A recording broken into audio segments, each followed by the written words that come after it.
Ghost lore is to be found in the literature or the oral tradition of practically every existing people.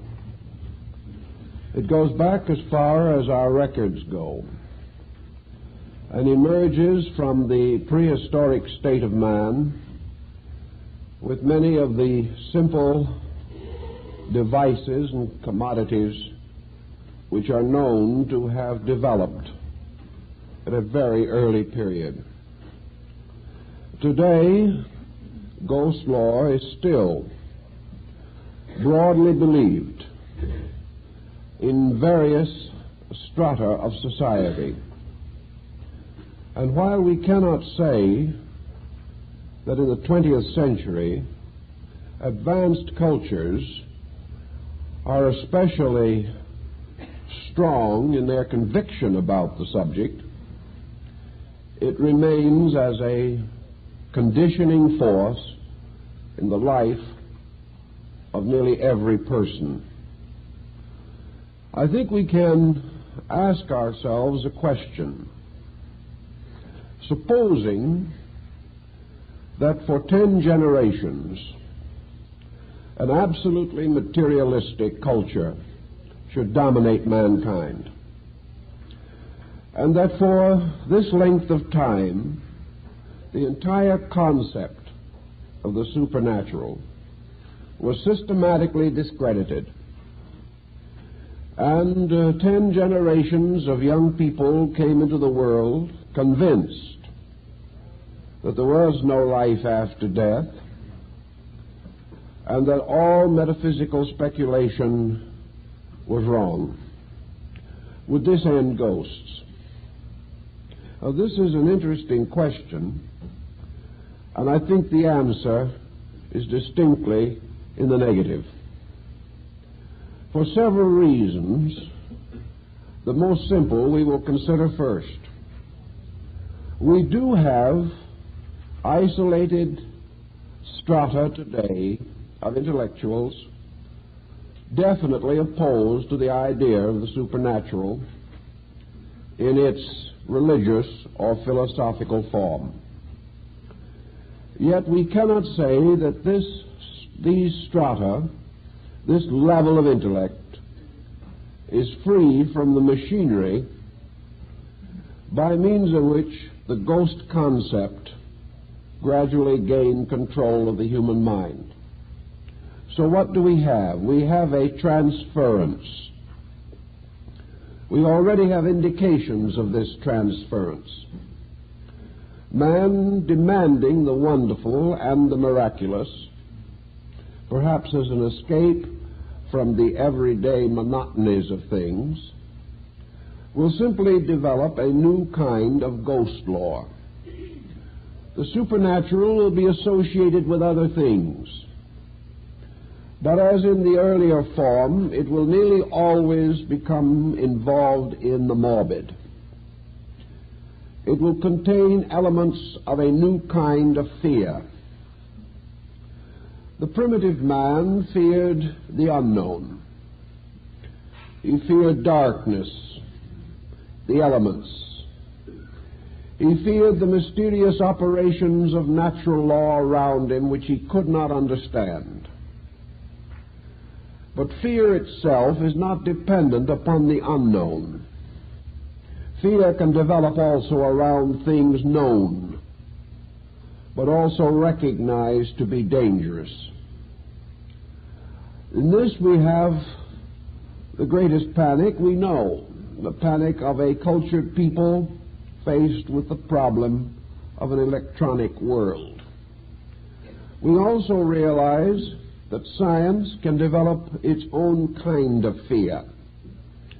The scientist can fear another scientist, just as today, with fear and wonderment, with all the anxiety of an ancient tribal primitive, we wonder what is going on behind the iron curtain or the bamboo curtain, and we suspect the worst as we have always suspected the worst. We can therefore create a new ghost lore around the monsters of Frankenstein which science can bestow. We can begin to think of the ghost of a completely mechanized existence. We can even fear that the machine can turn against man. We begin to recognize how man, a comparatively puny factor in life, plus the greatness of a mechanistic skill, can become the greatest tyrant of all time. So our fears simply change their appearances. But fear nearly always lingers on. Now, fears are very much akin to hopes. We use the same machinery in the conjuring of both. But I haven't noticed in any recent years any great outburst of optimism concerning the future or even the unknown with which we struggle today. Nearly always, our subconscious ghost lore runs into the negative. We are not particularly certain that an invasion from Mars would be a group of kindly persons coming to pat us on the head. We suspect they will come to invade. And all the artistry at our command cannot make the unknown appear amiable to us. We associate it always with some negative force, with some anxiety or some mechanism of fear.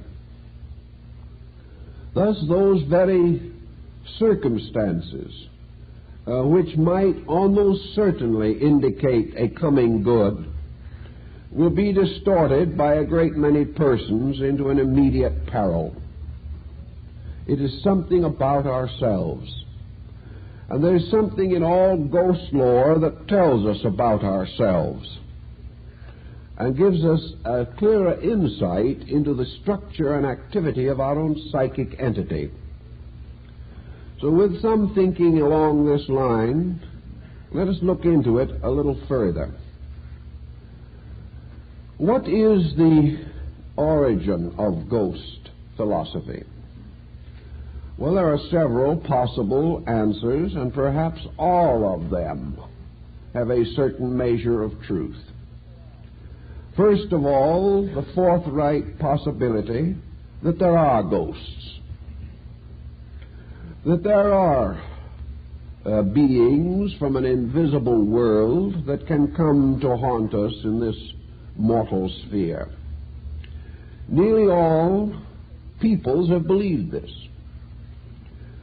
And almost every faith or philosophy that has had any concept of survival of consciousness after death has envisioned the possibility of the consciousness of the dead either being concerned with matters in this world or in some way able to bridge the interval between the living and the dead, to return and in some way confuse or complicate mortal affairs. So we have this first basic possibility. We must frankly admit that it has never been disproved, but that in various periods our attitudes are of different degrees of sophistication about this kind of a problem. A simple example of our meaning, I think we have mentioned before, but we can fit it in again because it seems to help. Many persons, missionaries, explorers, and adventurers, have left the comfort and security of a rather prosaic New York apartment and have moved into the jungle, the wilderness, or the desert. Here they have mingled for many years with the natives of those parts, and finding most of these natives to be believers in the supernatural, something has happened. One by one, these blasé Westerners fall under the spell of the primitive magic. And in the course of a few years, our Western-educated, college-graduated, hard-headed intellectuals begin to see spooks. They see them because they live in a world that believes in them. And gradually this influence moves in upon the person. Now, if there was no core in man for such an influence, it probably would have little effect. But while this belief in the supernatural has been sleeping or dormant in the sophisticated person, it cannot be said to be dead. Under sufficient temptation and pressure, it will come to life again. And many, many travelers and explorers bring back to our rather disbelieving attention weird and wonderful stories of things that have happened that just shouldn't have happened in the well-regulated universe we think we belong to.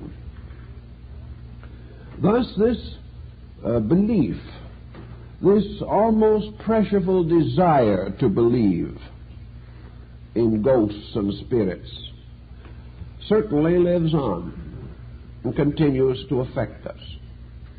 Some of our psychologists were of the opinion a few years ago that the trouble originated from the wrong indoctrination of children, that the modern child should not be exposed to Grimm's fairy tales or Andersen's fables, that we should not feed the small child with stories of gnomes and sylphs and salamanders, that we should carefully protect their prosaicness from infancy, so that they would have no such internal susceptibility to the belief in such things.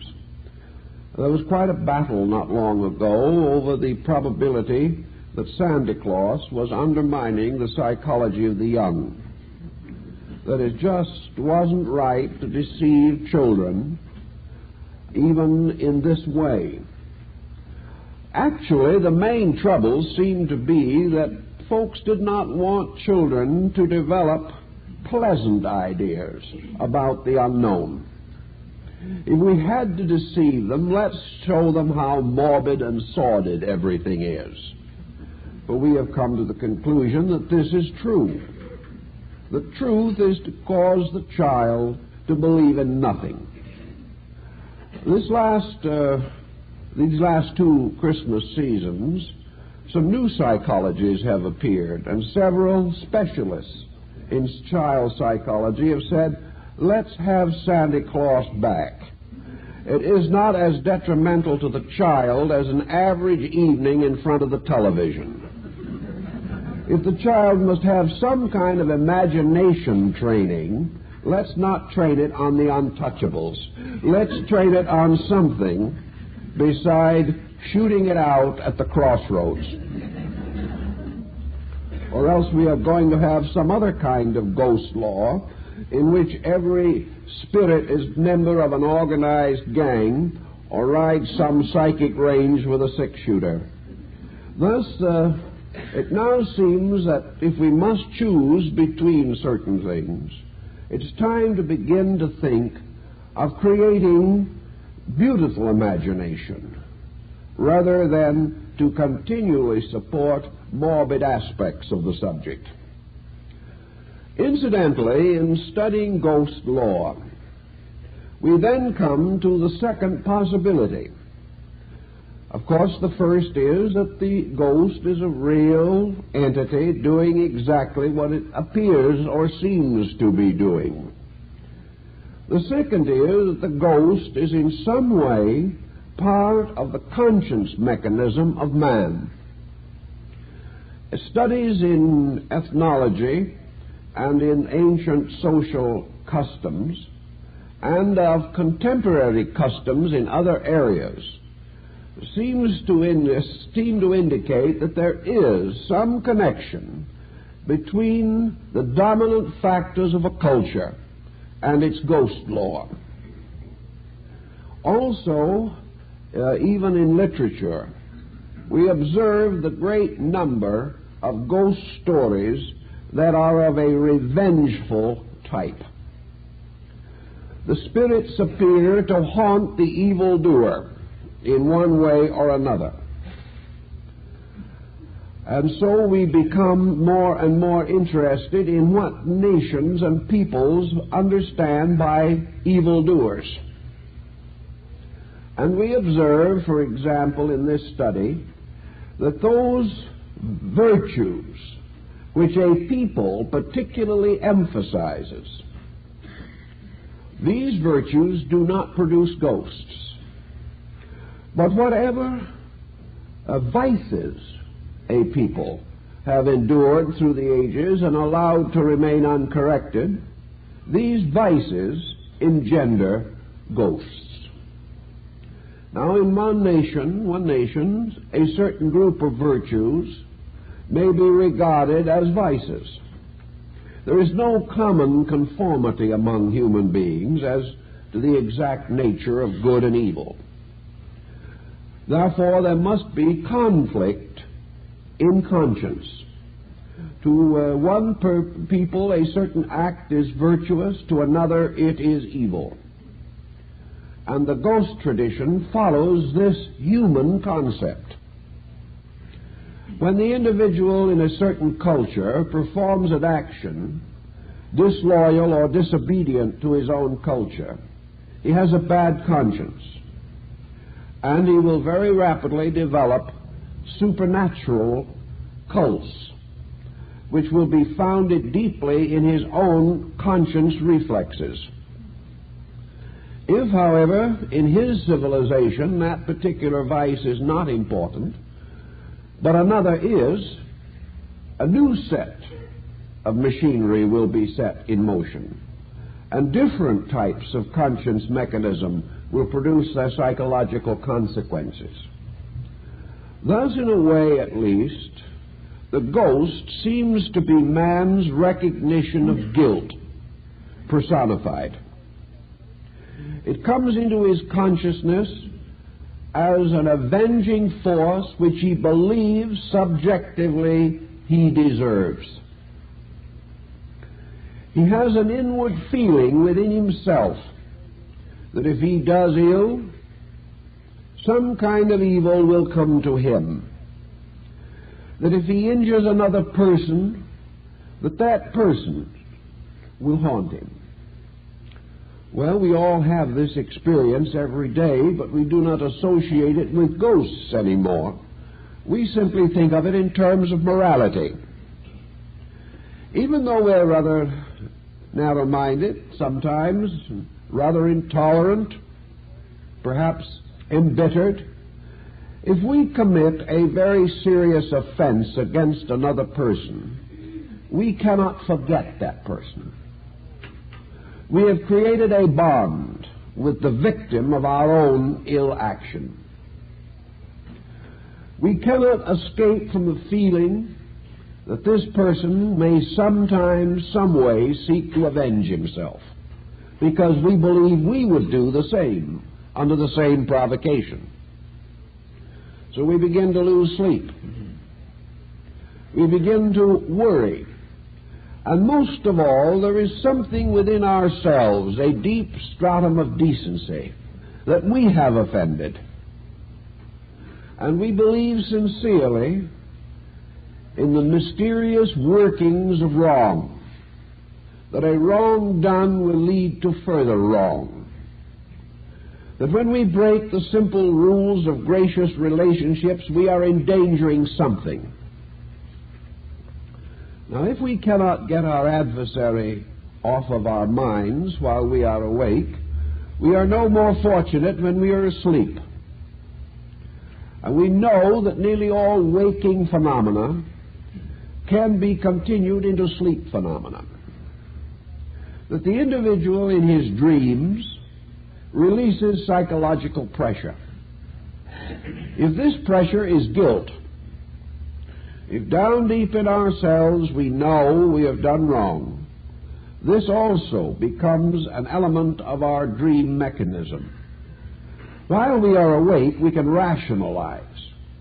We can say to the man we cheated, or of the man we cheated, Well, perhaps he would have cheated us if he'd had the chance. We merely got there first, and we feel a little smug about the whole thing.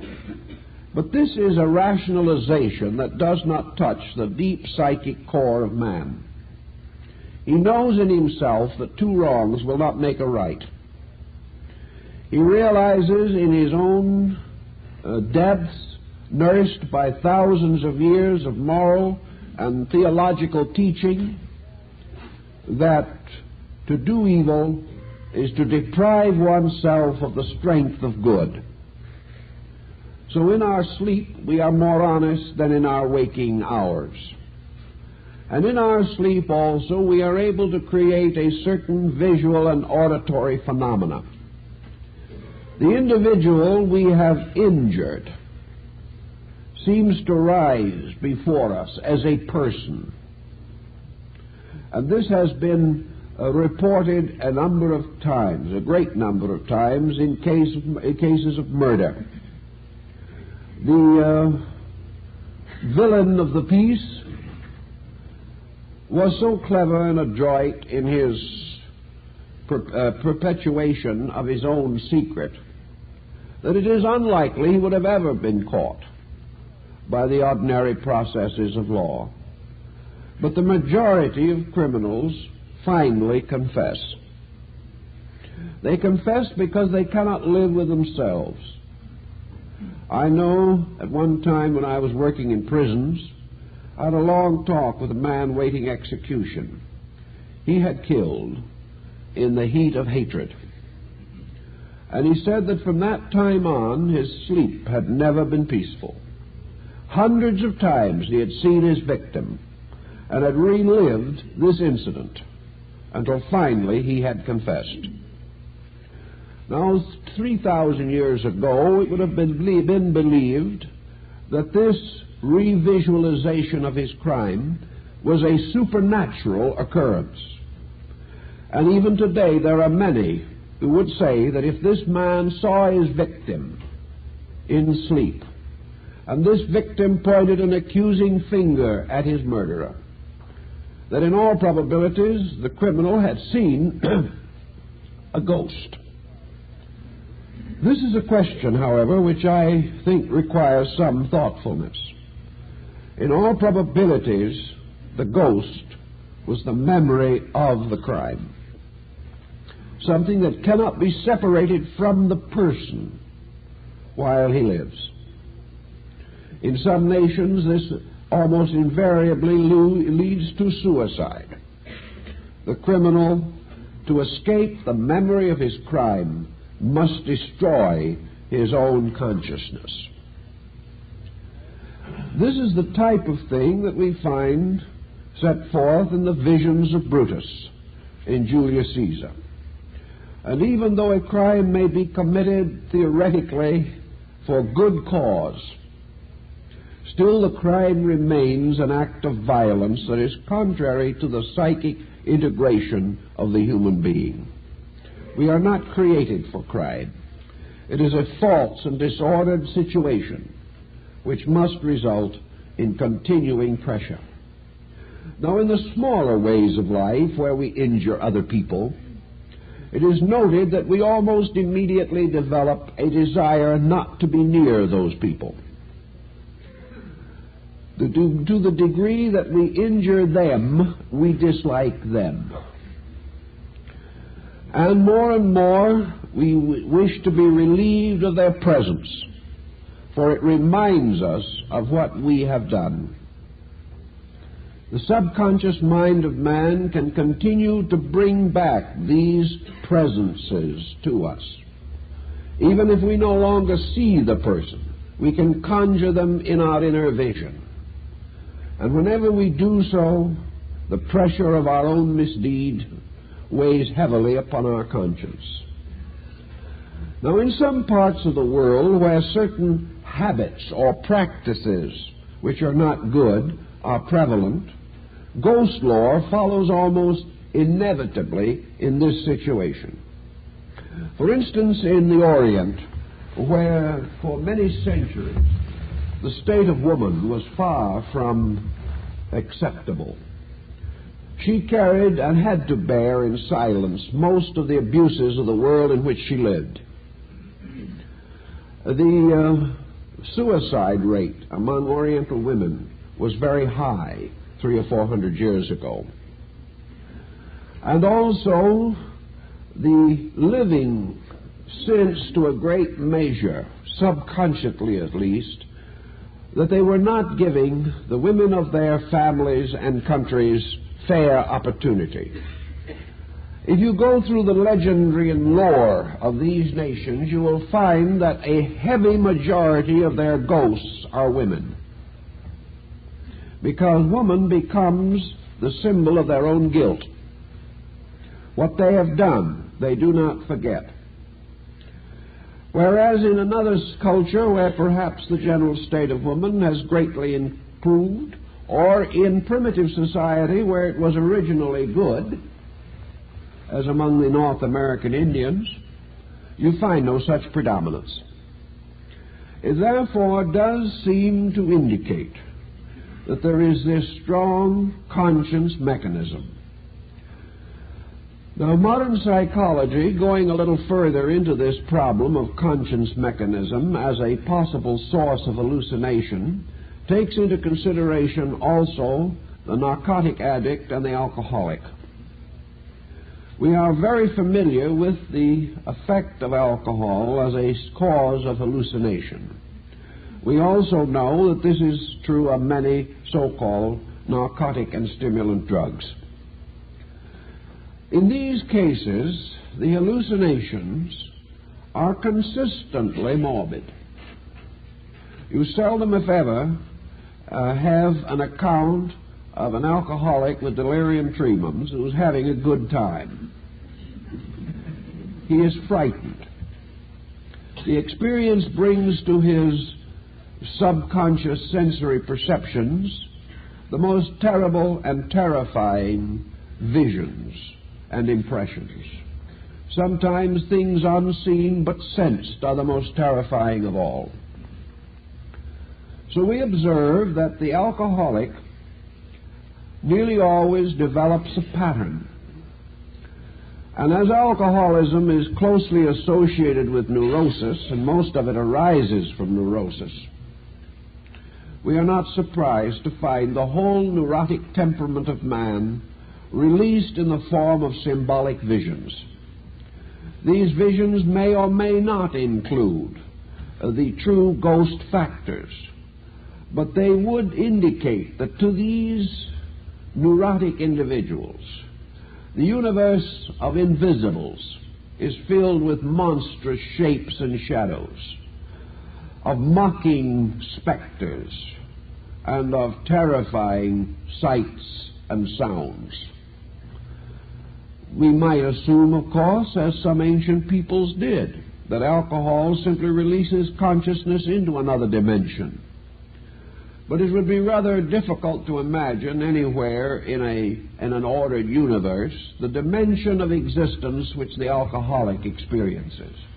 We must assume that it is his own, that it arises as a result of what he is and what he does, and the same would be true of the narcotic addict.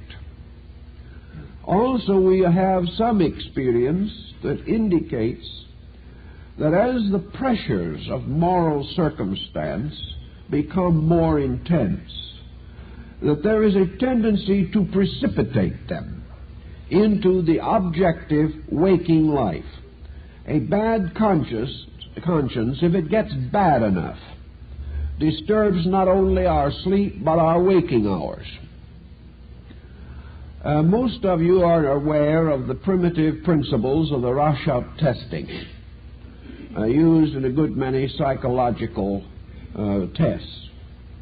Here, actually shapeless and meaningless masses are interpreted by persons suspected of some neurotic tendencies.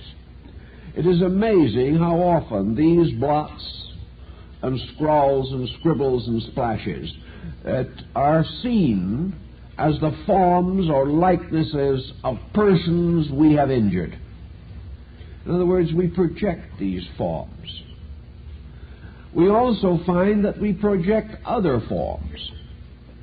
An intensely devout person whose life has been comparatively free of destructive forces will see in these same blots and splashes religious symbols, figures of saints, and even in some instances the features of Christ.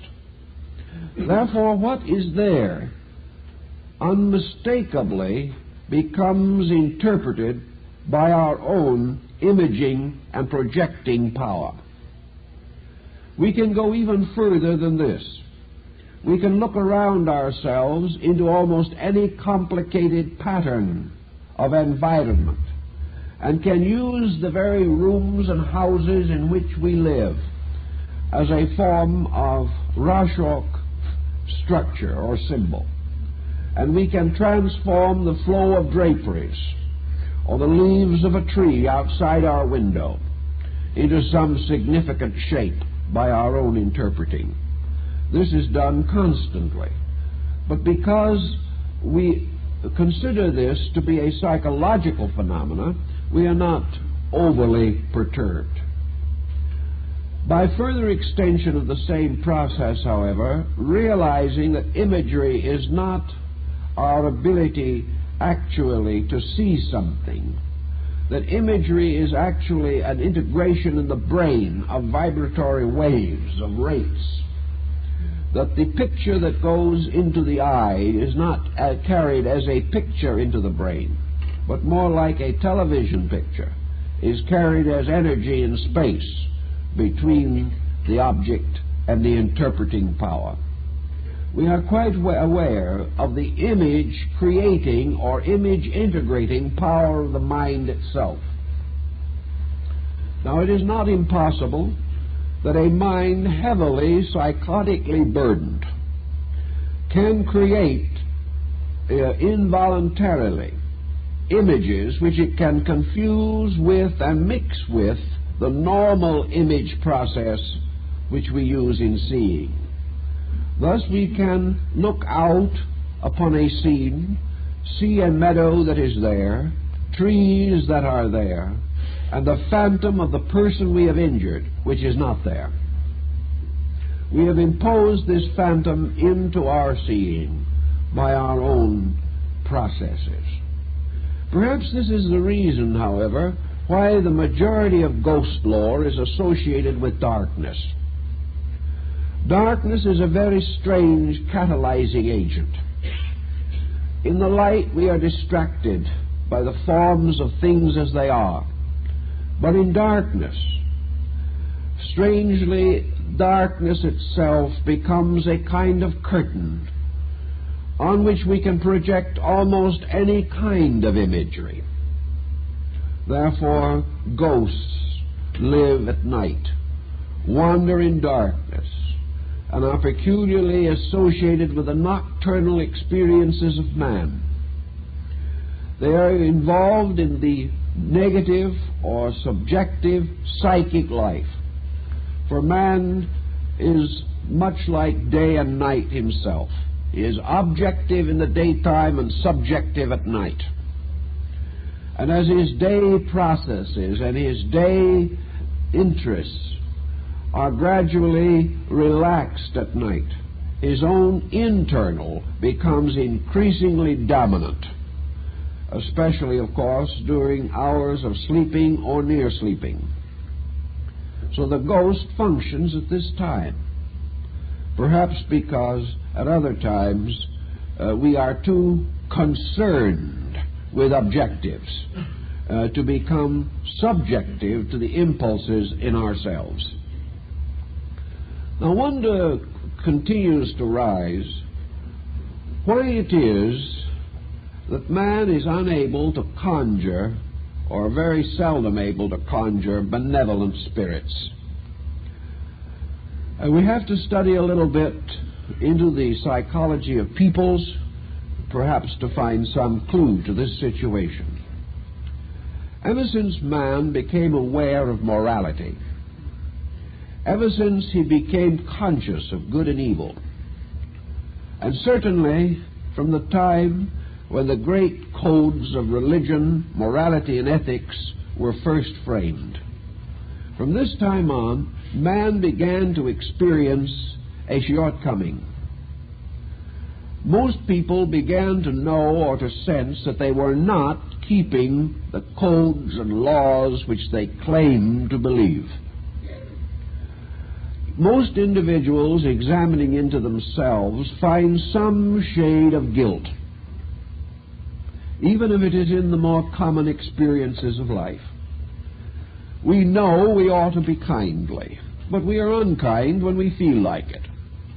We know that we ought to be paragons of truthfulness, but a fib now and then is naturally indulged, especially if there's a little profit in it.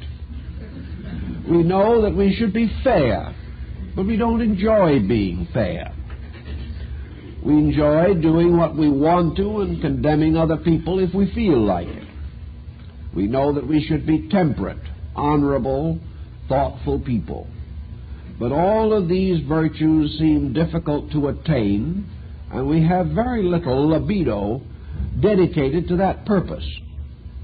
What we really want to do is what we please, and as we please, and when we please. Any other relationship with existence appears as a frustration. So from the very beginning, we have fallen short of those convictions which we knew were right. And for one person who could honestly say that he had lived well, there would be 1,000 who could not say this without exaggeration. They get by, but in themselves they know they are not the person they ought to be. So out of this type of situation, we have developed an almost universal guilt mechanism. It has become the common denominator of us all that we fall short. And the original word sin simply means to be less than we should be. And under that term, we are all sinners. Now, the next situation that has arisen is that codes and laws were universally believed to have originated in a divine power. And in the course of ages, we have developed elaborate theological, moral, and psychological systems. And in most of the theological systems, there is great emphasis upon the unseen. The universe of invisibles is held in religion to be more important than the visible world. And on religious philosophy, this can rather well be demonstrated. Because if man is an eternal creature, a great part of his eternal existence is not lived here. It is here we find only a fragment of the career of a being, if that being is eternal. Consequently, there must be a larger universe. There must be another world. There must be other places. And in theology, there have been elaborate explanations of these other places. There has been a wonderful description of heaven and of paradise and of places of blessedness and rest. Very few people, however, seem to have been greatly comforted by these stories. They evidently didn't expect to go to any such desirable spot. Also, religion has greatly exaggerated man's fear. It has created vast areas of punishment, region after region of perdition. It has made a large part of nature into hell. And into this hell it has tipped almost any human being who ever lived here. The very few who might earn a universal salvation by theology, this very few is comparatively incidental to the innumerable mass of humanity, which for one reason or another has little to hope for, theologically speaking. As man got a little more intelligent and a little more thoughtful about these things, he began to wonder. It became more and more obvious to him that all this theological paraphernalia seemed to be intended for merely one purpose, and that is to frighten man into a state of grace. We've tried that for a long time, but it never works. The individual who is good only because he is afraid to be bad becomes the secret criminal. There has to be something else. The individual has to do well because he believes in good and not because he fears evil. But when we try this, it also does not operate successfully in a social order. The average individual does not love good as much as he fears evil. So perhaps this is the reason why, in his imagery of the universe around him, there is more of fear than of hope. The individual who has not learned to love good does not experience good in the universe. His faculties, inwardly unfolded to some degree, do not carry to him an experience of good. The very way we live and the very way we think causes this world to be a problem rather than a reward. It is a punishment. And many systems of philosophy have held that the entire life of man is nothing but payment for an original sin. All these morbid factors have to affect imagination and have to influence rather morbidly our internal reaction to the symbolisms of creative imagination. They become definitely morbid, neurotic symbols. If you study, for example, the art achievements of neurotic peoples, you find that today great experiments are being made in the artistic symbolism to be found in drawings and paintings by the mentally disturbed. These paintings, by the way, appear quite startlingly modernistic. And there is an historical account of an exhibition in which the works of mental patients and the works of prominent modernists were hung in a gallery together, mixed up, and no indication given as to which was by which group. The judges were supposed to sort them out. When the judges, all experts in modern art, came to their final conclusion, they gave the first award to a homicidal maniac. The actual disturbance which we find in psychological living today expresses itself in art. Now, what is the drawing or painting of a mental patient more than the projection of symbols? Projection from within the self. Instead of using the subtle fabric of mental energy now to create a symbol, the patient is using his hand and a brush or a pencil.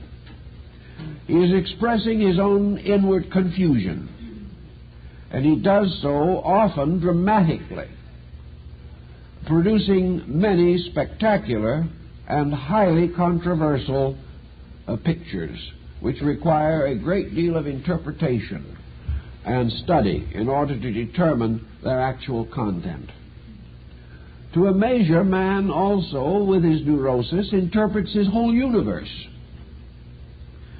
He makes with his own mental fingers modelings and shapes and diagrams and figures of his own peculiarities and places them upon the pedestals of nature. He is constantly working with this disordered content in his own nature and projecting it upon his environment. So altogether, we have much to explain why the majority of ghost stories are melancholy. We also realize how the story of Hamlet could well represent the maliciousness of revenge, how the disturbed mind, already heavy with doubts and subconscious fears, as was the mind of Prince Hamlet, could be led to a complete pattern of avengements. These avengements might be just. They might be well called for according to our way of thinking, but they destroyed the good and the bad.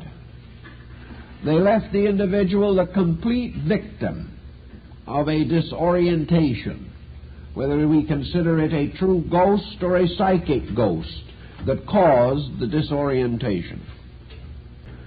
Working constantly in this field of endeavor, I have become conscious through long familiarity with a great number of contemporary ghostly situations, and have come strongly to believe that the majority of them, at least, were psychological phenomena.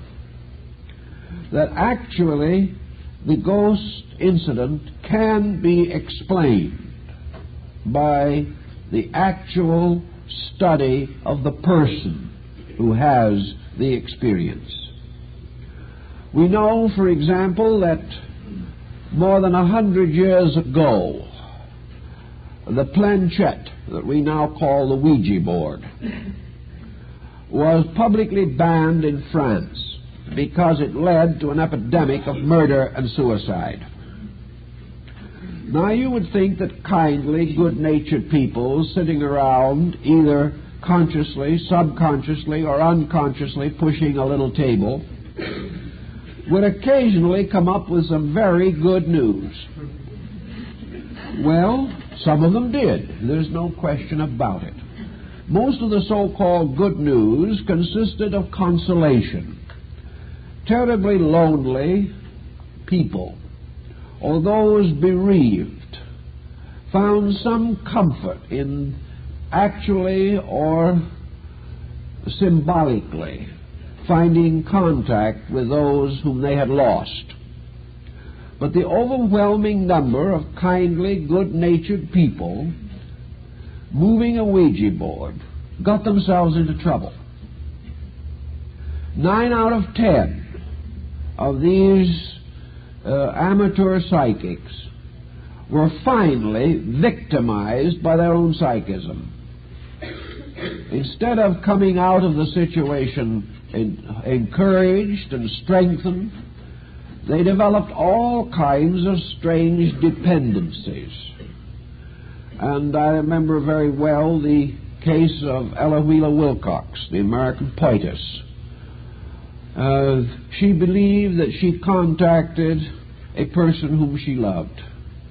And as a result of her statements, this type of psychism gained sudden and extraordinary popularity.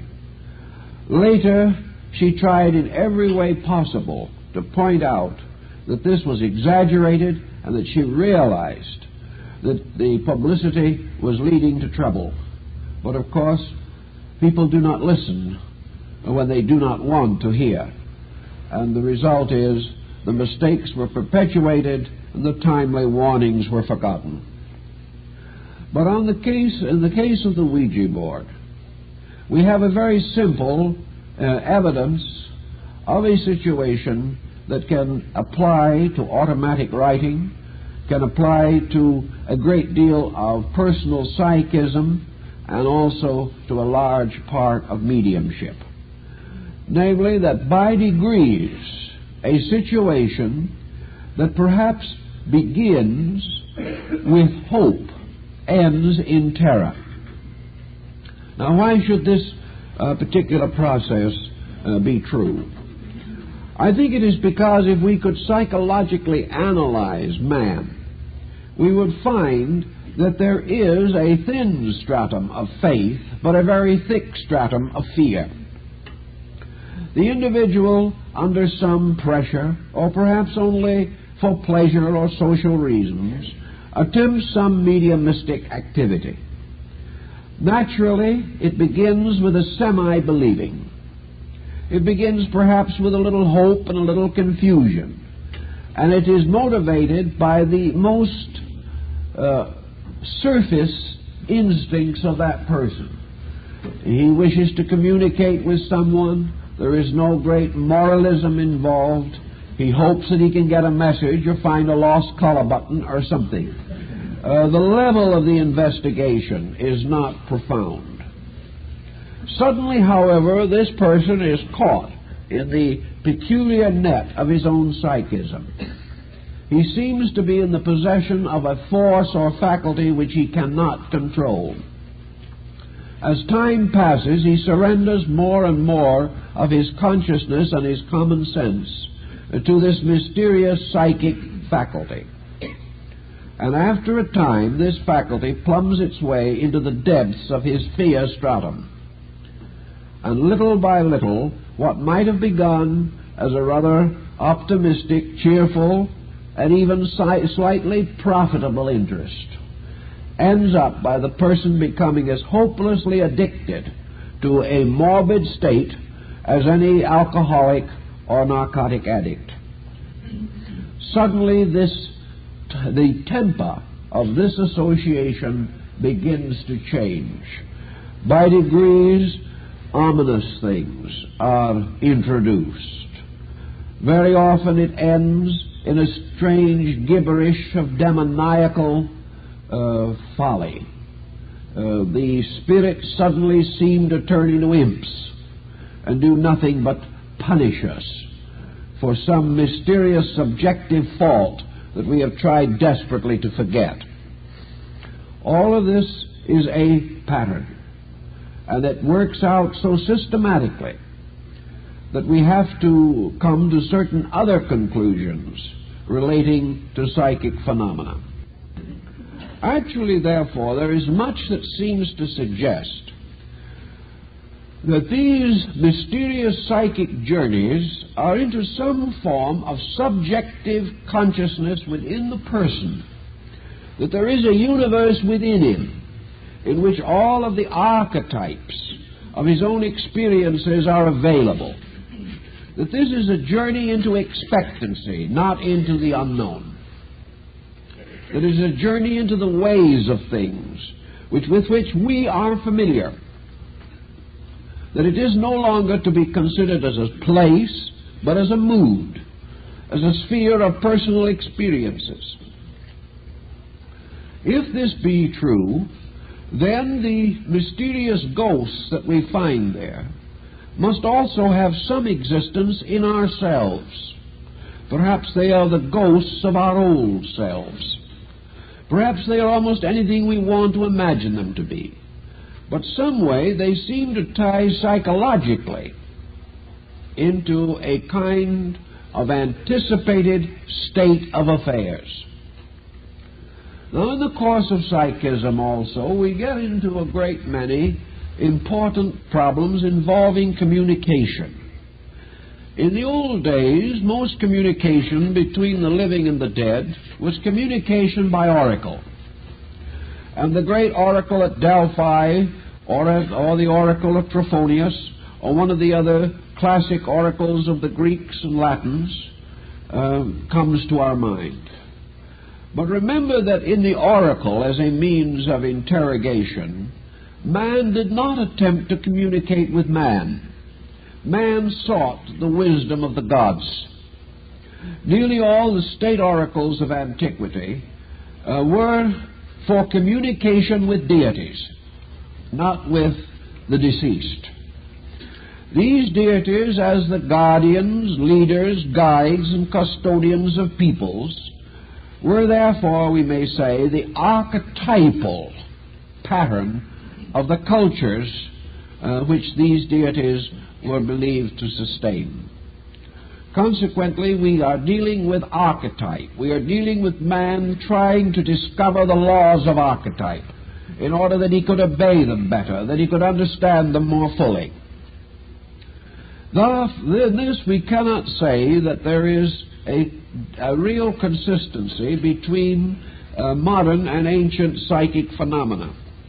Modern psychic phenomena nearly always involve some kind of communication with persons like ourselves, of similar nature, consciousness, and constitution. And we are then confronted with another situation. What does death produce in the experience of the individual? Assuming that we are right, that idealism is the correct approach to life, that therefore man survives the grave and remains a conscious being, and that this conscious being has a destiny and some kind of an abode, even if it is in the extra-dimensional vistas of space. If we assume that this person has passed from one condition to another, what does death do to that person other than to separate him from a body? Does death change him? Does death cause him to become aware of a greater world? Does death make him realize a higher level of personal integrity? Is the individual after death better than he was while he was alive?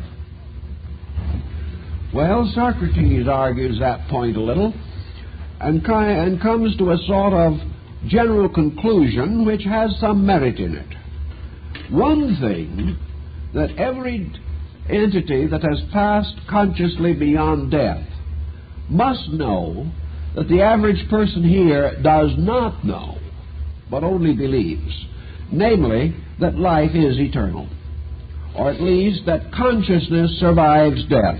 Now, this is an important thing if experienced by the individual with absolute certainty. If he does not experience it, then obviously he doesn't survive. And regardless of how he misinterprets it, if he survives as a conscious being even to misinterpret, he has survived. And the fact of his survival is inevitable. So we can say that he has certain values given by the very transition caused by death itself. We have no reason to assume that death and the world into which he passes would have any essential effect upon the development of skills or abilities which are peculiar to this world. It would not be, therefore, proper, I think, to believe that a carpenter who passed out of this life would be a better carpenter somewhere else, because he'd have very little opportunity to experiment if we are correctly informed. But that he does have a new dimension of understanding given by transition cannot be denied.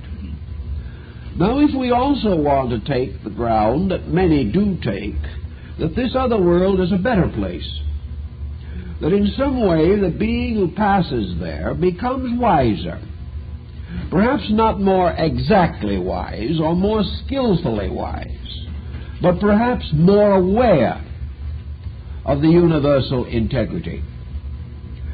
If it is assumed that this person, having departed from our way of life, comes closer to God, enters into a nearer relationship with the great causes of life, becomes more associated with divine beings, then we might have reason to assume, or right to suspect, that this person's integrity would be somewhat more matured, that they would have sense of value better than ours, and having been freed from the bondage of the limitation of the flesh, would have some intuitive or inspirational faculties more released, or at least not less released than they are here.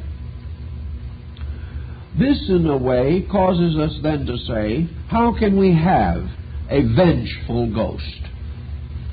How can a person who has passed into a better state remain concerned with the peculiarities and absurdities of his material condition. If an individual, by the process of death, gains contact with immortality or greater proximity to God, how can he remain unforgiving? If his consciousness is changed at all by this experience, might we not expect him to be in some way better than he was here? Certainly no less.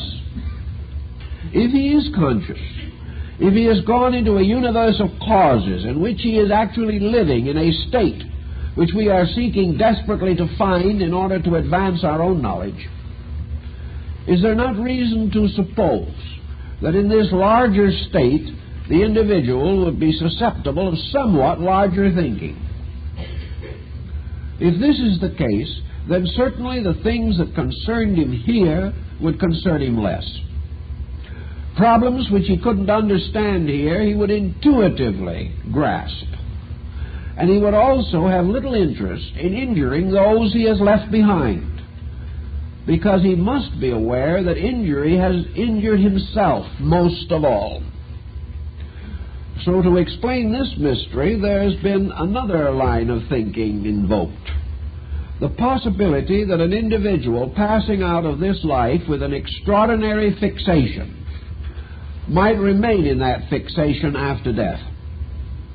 That if this fixation had something to do with material things, and most fixations here have, that we might find this individual becoming a kind of earthbound being, unable to change, unable to be different, unable to do anything but to remain an unembodied shadow of what he was here.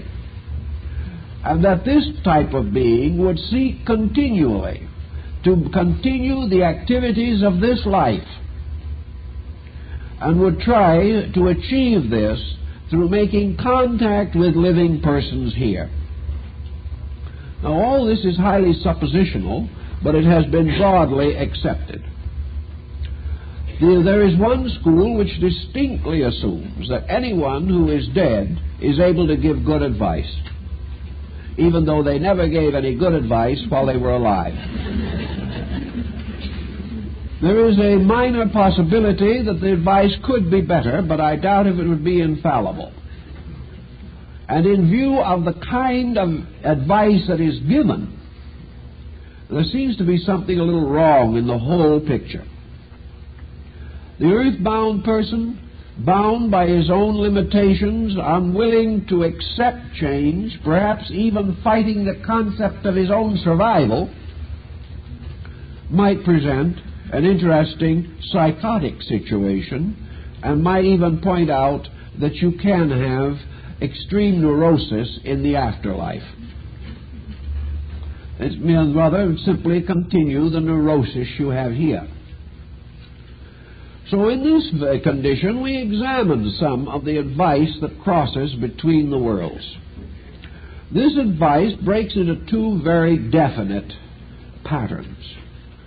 One is advice of consolation, in which most so-called messages, either through mediums or through some form of internal psychic experience of the person himself, are messages intended to give a certain relief from fear or tension or stress. They are, for the most part, of little factual value, unless the simple fact that the person who receives the message is convinced that he is in contact with a person sending the message.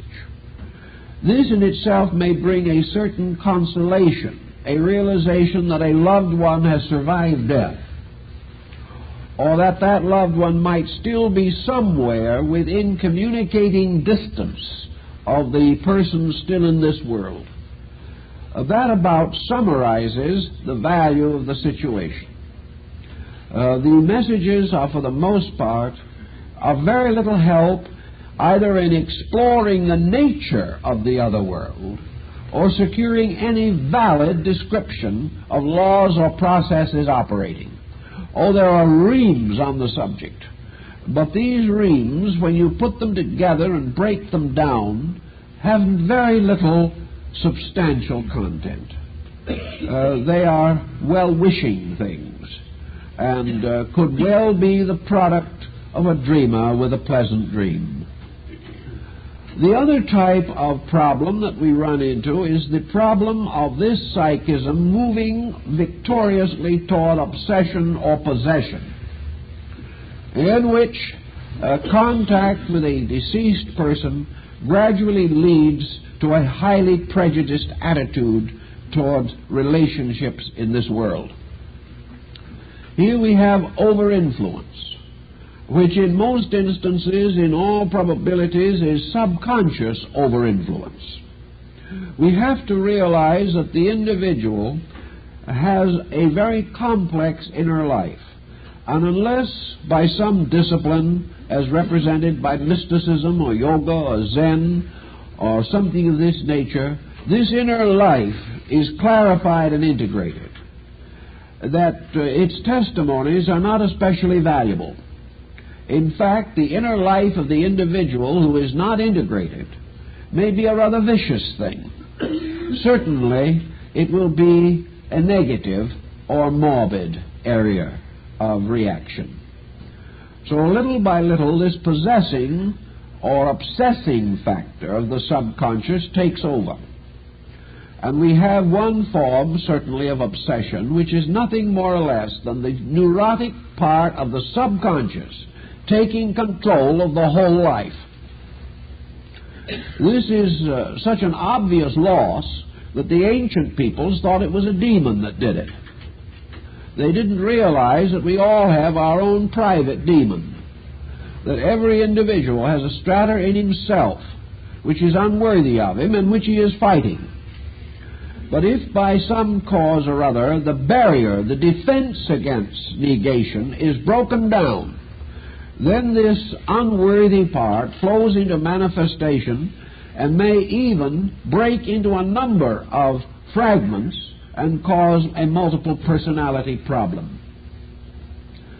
These types of possession and obsession are sometimes held theologically to be due to entities.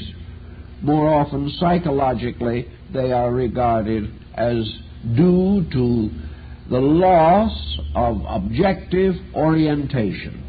And this brings us into probably the great crisis that the ghost brings us to, and which has affected history perhaps more than we will ever realize, because the ghost has helped to make history.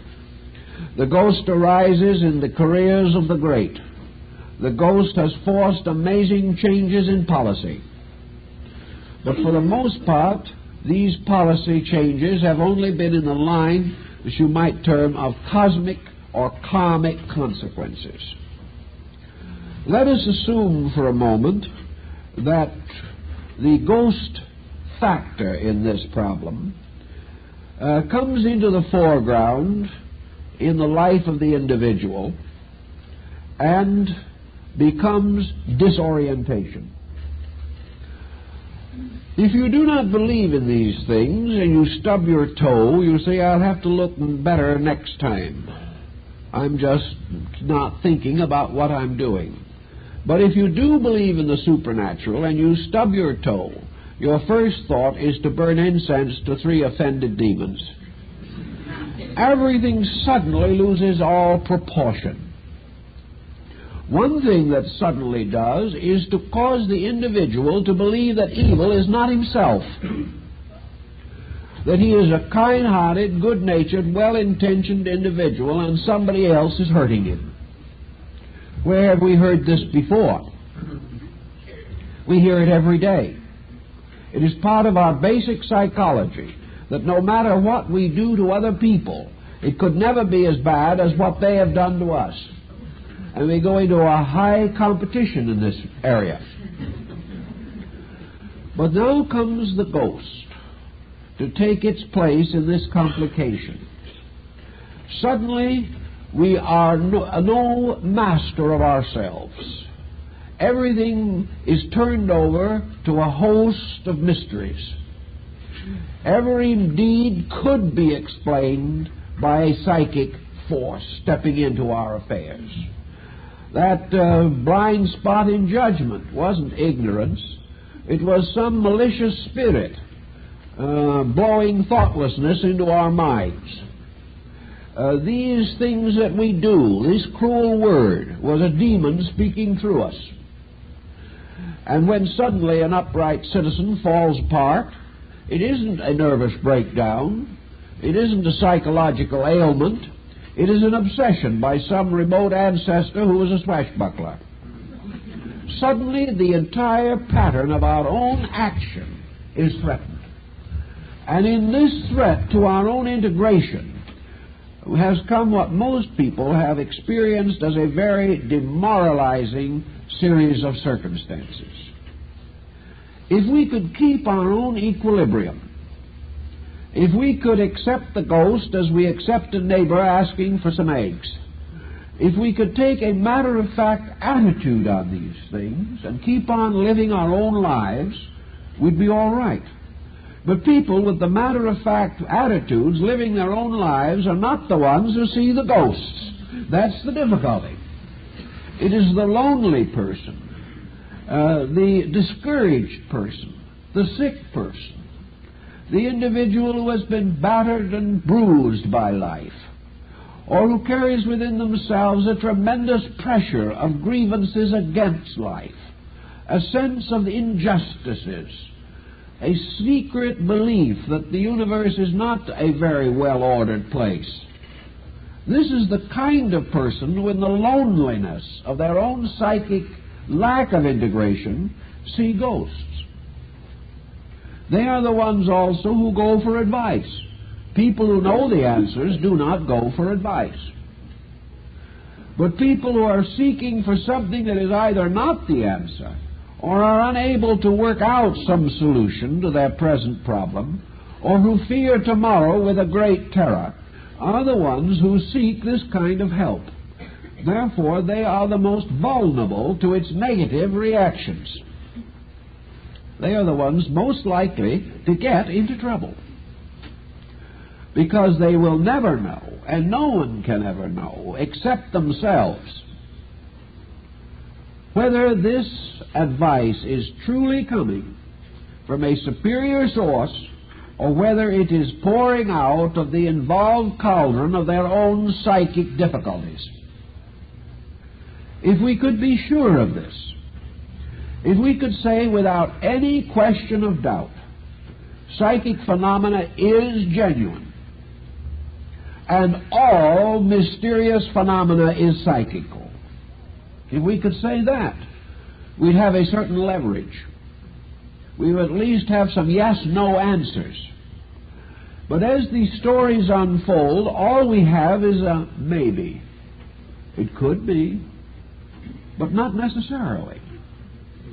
It's probably not, but there's a chance that it is. And how are we going to solve this? How are we going to certainly determine whether a peculiar type of psychic pressure is coming from an outside entity or from that entity that nobody knows inside of the person?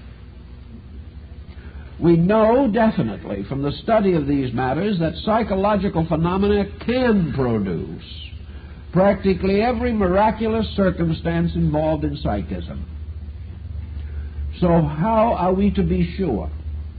How are we to be sure that the advice is the advice that we need, or is only the advice that we want, and which has already given us lots of trouble under other names?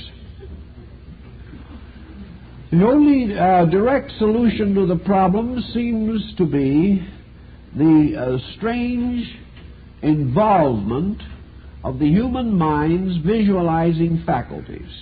The best answer we have to psychic phenomena at the present time is individuality, the individuality of the person.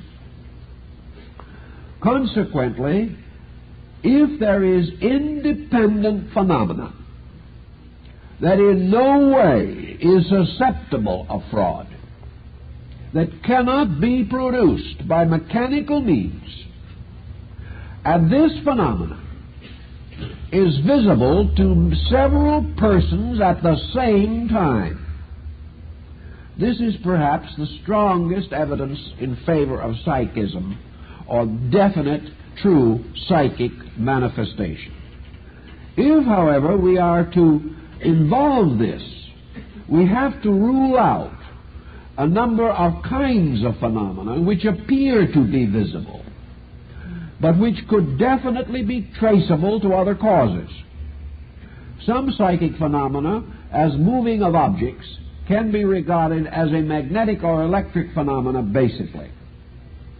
I would not consider them to be genuine evidences of the presence of other beings or entities.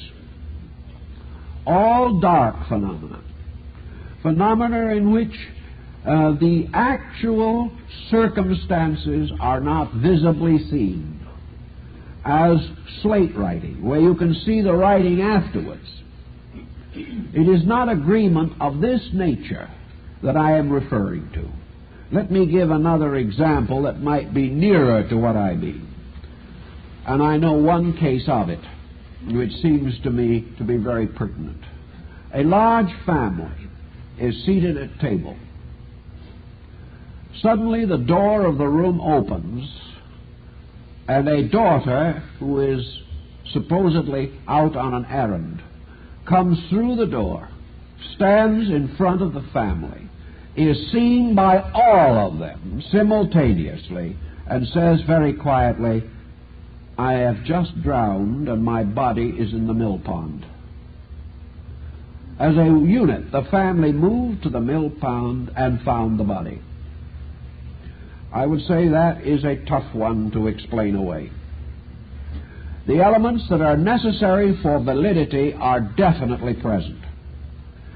8 or 9 persons saw exactly the same thing at the same time and heard the same words. Your psychological equation is excluded. You can't possibly answer that by psychological equation. You cannot answer it by any known imaging of the mind. There is, however, one modification that is possible, namely that the message was carried telepathically to the family, that it was the thought of the daughter and not her body which appeared, and that being a member of the family and being known by all of them with the same appearance, the thought projection could have precipitated a common appearance. There was no way of measuring as to where they saw the person stand. But they all believed that she entered the door. Here we have something in which some form of extrasensory factor has to be considered. So from the very earliest time, there has been no time in which men have denied that psychic phenomena is genuine. Nor have they denied the possibility of the outraged ghost. They have not said that such things cannot be. The question is to try to separate these cases and to examine into them, to discover the legitimacy of some and the lack of legitimacy in others. Except in cases such as the one I have mentioned, where there was no actual prognostic, there was no actual moral force exhibited other than communication of fact. Probably no harm was done. Perhaps a great comfort was given to the family. But where the communication drifts along over periods of time, we do find a definite deterioration on the part of the message and the person who receives it. So we are now in the presence of a subject that must no longer be regarded as one subject. And we have to divide clearly between psychic phenomena and psychological phenomena. We are going to discover, almost certainly, that nearly all destructive psychological phenomena, psychic phenomena is psychological. that the habit forming, the moral weakening, the frightening, and all of these things are essentially psychological. And that in all probabilities, if there are communications from one world to another, these communications are simple and factual, representing some urgent need that must be immediately met, but involving no habit forming, involving no tremendous allegiances or distorting the life pattern of the individual, no tendency on the part of the experience to dominate the moral character of a person or interfere with his individuality. So I think we have to realize that our ghost lore and all our ghost tales and everything that have to do with these things certainly represent a vast body of psychological lore built around one simple core circumstance, namely that there is continuity of life after death, and that this continuity can, under certain rare conditions, result in a positive communication. But that this is not a subject essentially to be toyed with. It is a subject to be recognized, a subject to be considered, but not one to be feared, and certainly not an art to be cultivated. It is something that, where it is necessary, it happens. Conan Doyle gives us one or two very legitimate examples. So does Sir Oliver Lodge. The case in which the child falling from a railroad platform, yes, between cars, just about to be killed, was suddenly miraculously picked up and placed in safety, apparently by the deceased mother. Here was an emergency. Here was no indoctrination, no art, science, or religion founded upon something. It was the simple fact that it is possible that in nature sympathies extend between the worlds. But these sympathies must be maintained in a natural, dignified way. The moment they become crutches for neurosis, you have trouble. So our ghost lore is almost all of it undoubtedly psychological. But in those needs where it is very great, where it is very definite, these experiences have happened. And these experiences we do not deny. We simply point out that every individual who has had mysterious happenings in his life should examine them carefully to determine whether they are symptomological of his psychological needs. And if they are extended over a period of time, this is what they most certainly are. Whereas he may be able, out of a sensitive life, to recollect one or two positive occasions in which the chances are that he was the recipient of some valid communication. Each of these things we have to work out for ourselves. But it is very definitely dangerous to permit ourselves to become involved in a psychism which is simply another effort of a neurosis to break through and take control of a life. We must not let this happen. And one way is that in all matters in which we can be sufficient for ourselves, we should be. No one should have to turn to psychism because he is lonely, frightened, and abused by his fellow men. No one needs to use psychism as a substitute for a personal life. Build a life, develop character, have an interesting and dynamic career, and then, if all other factors are correct, we are normal people with normal interests, normal attachments, normal associations. The streak of the mysterious may come flashing through at some time. But if we are normal, we will accept it normally. If we believe in immortality, we will not be excited at any demonstration of it. We will not suddenly collapse as beings and become the hopeless slaves of voices and sounds. If our philosophy is strong enough, we carry these things with gentility and we have no trouble. So we have to rationalize, build, and recognize that our rationalization must be big enough to approach with common sense both that which we see and that which we cannot see.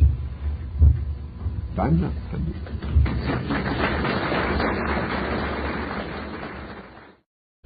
Now, fears are very much akin to hopes. We use the same machinery in the conjuring of both. But I haven't noticed in any recent years any great outburst of optimism concerning the future or even the unknown with which we struggle today.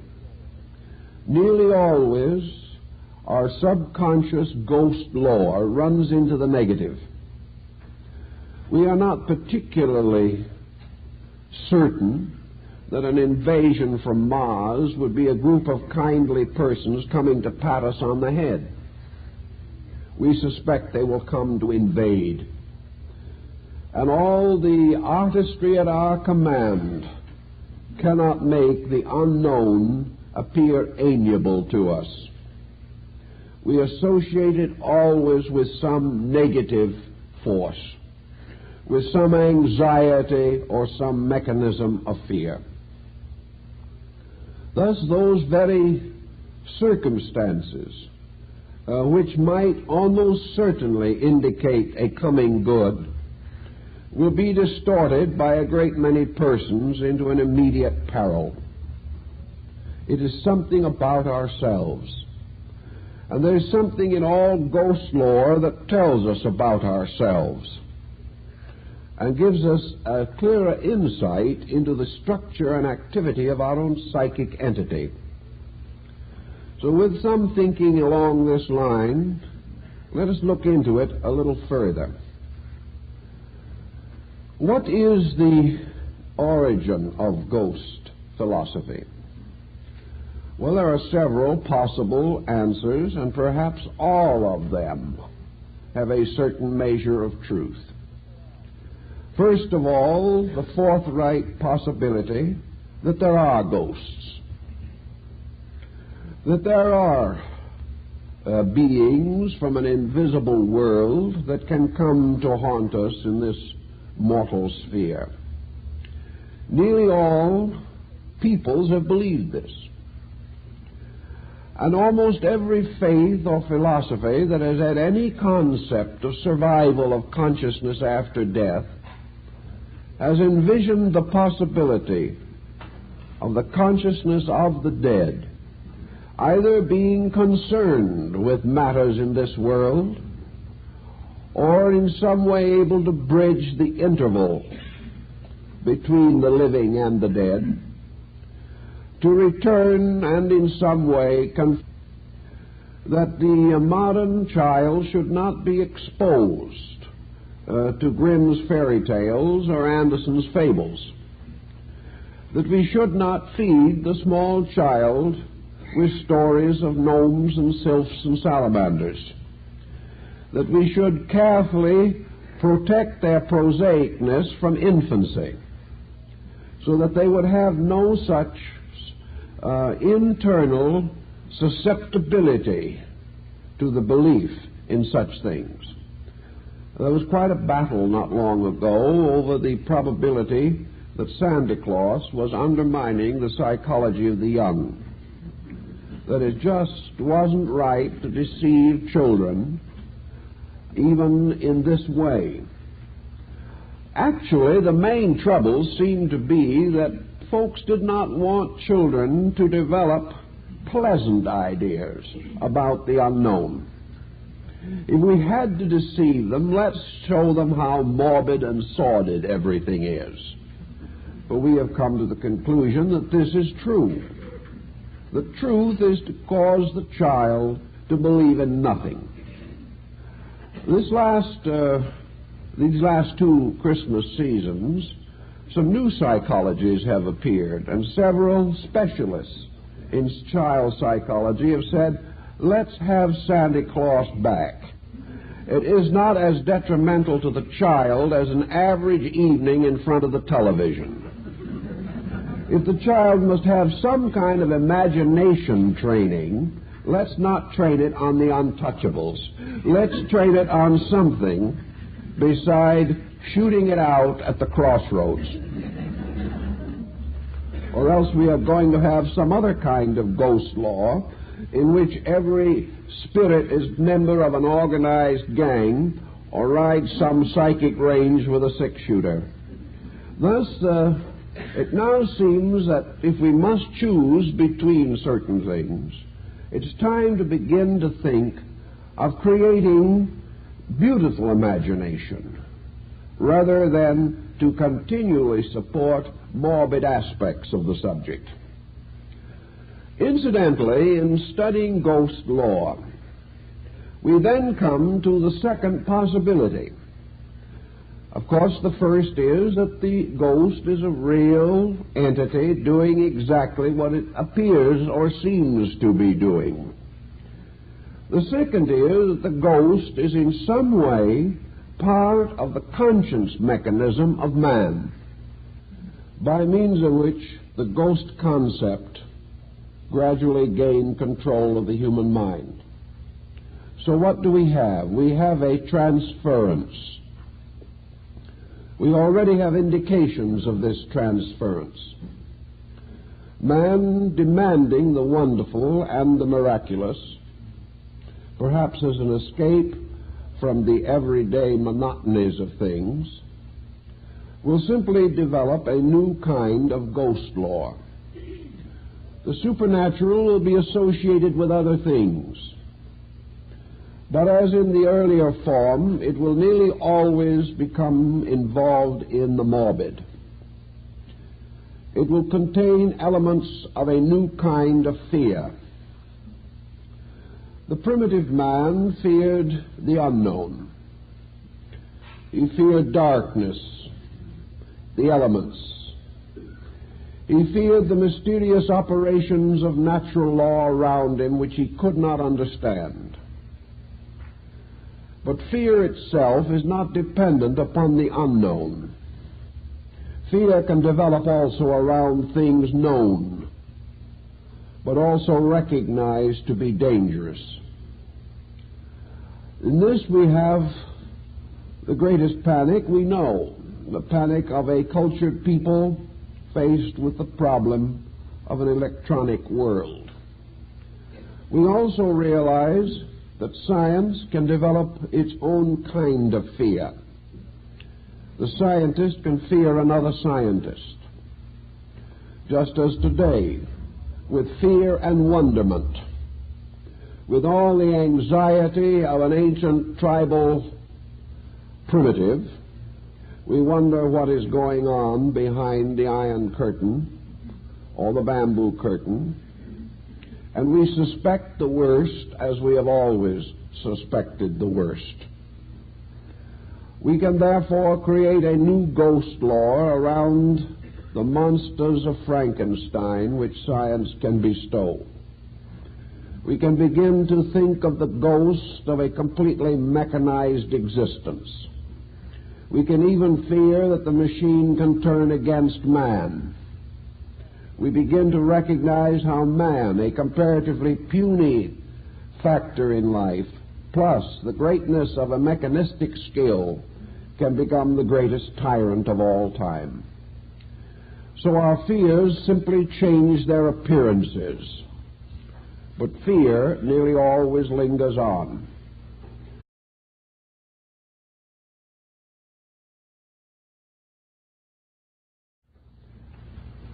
Ghost lore is to be found in the literature or the oral tradition of practically every existing people.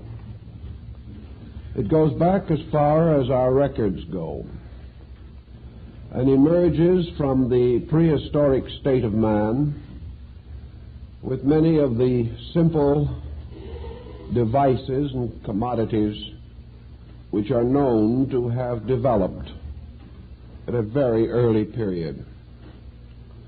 Today, ghost lore is still broadly believed in various strata of society.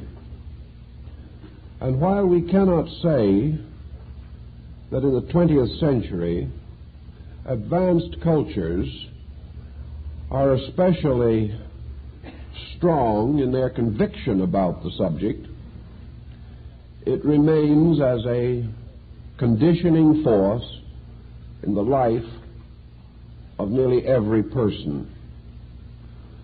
I think we can ask ourselves a question. Supposing that for 10 generations an absolutely materialistic culture should dominate mankind, and that for this length of time the entire concept of the supernatural was systematically discredited, and 10 generations of young people came into the world convinced that there was no life after death, and that all metaphysical speculation was wrong. Would this end ghosts? Now, this is an interesting question, and I think the answer is distinctly in the negative. For several reasons. The most simple we will consider first.